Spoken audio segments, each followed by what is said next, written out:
Hi YouTubers, it's Smoking SE77 again for the second video today. Why I'm doing a video today, you may ask? Well, I just want to talk about. Now, I just smoked a cigar of Flor de Olivia, which is one of the cigars I've been smoking lately. And I just want to talk about something not good. Now, the cigar was a dud. Now, what is a dud cigar, you might ask? Well, that means basically when the cigar is not rolled right, it is a dud. And this cigar happened to be a downright dud. It burned terribly. Absolutely terribly. I mean, it was like every 5 minutes I had to relight it. And this is a cheap cigar. The Flor de Olivia cigars are very cheap bundle cigars. They are $2–3 online. And they're very cheap cigars, but they're very tasty cigars, very good cigars in general. So I bought a bunch of them a couple weeks ago. And yeah, so I tried smoking and it was just terrible. Well, the first third of it was actually very good, but then when I got to about the, right before the halfway point, it started to burn terribly, started to go out on me, started to tunnel on me, and just terrible burn. And I actually ended up wasting the last third of it, just throwing out. So I want to discuss in this video, I want to discuss the risk you take when buying cheap cigars. Now, what is a cheap cigar, first of all?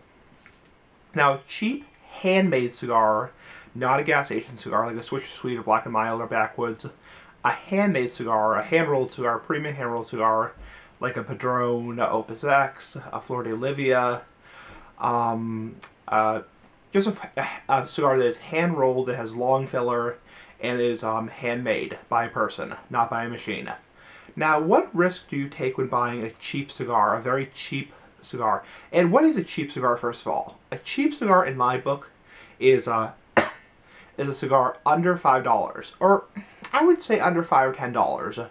I mean, there are a lot of good cigars that are $5, $6, but I would say anything under $10 would be a cheap cigar. Now, these cheap cigars can be very good.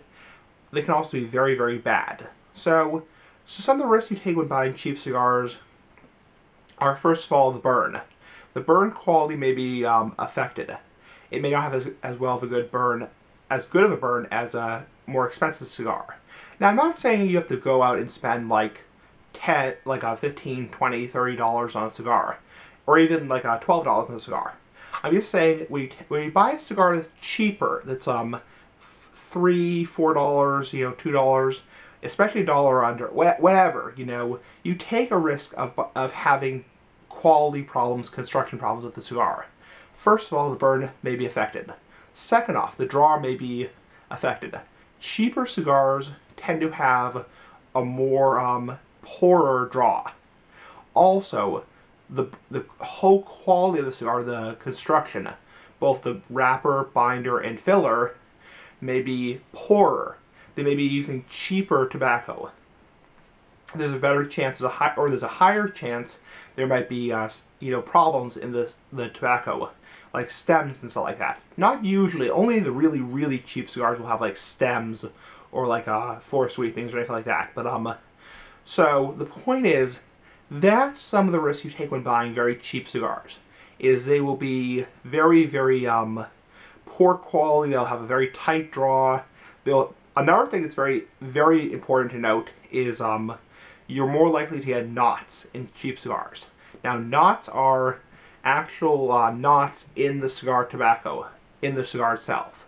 So you're more likely to get knots in cheaper cigars versus higher end cigars like Padrones, Ashtons, Opus X's, and higher quality cigars, Davidoffs, etc. So that's some of the risks you take when buying cheap cigars. Is they are going to be better quality.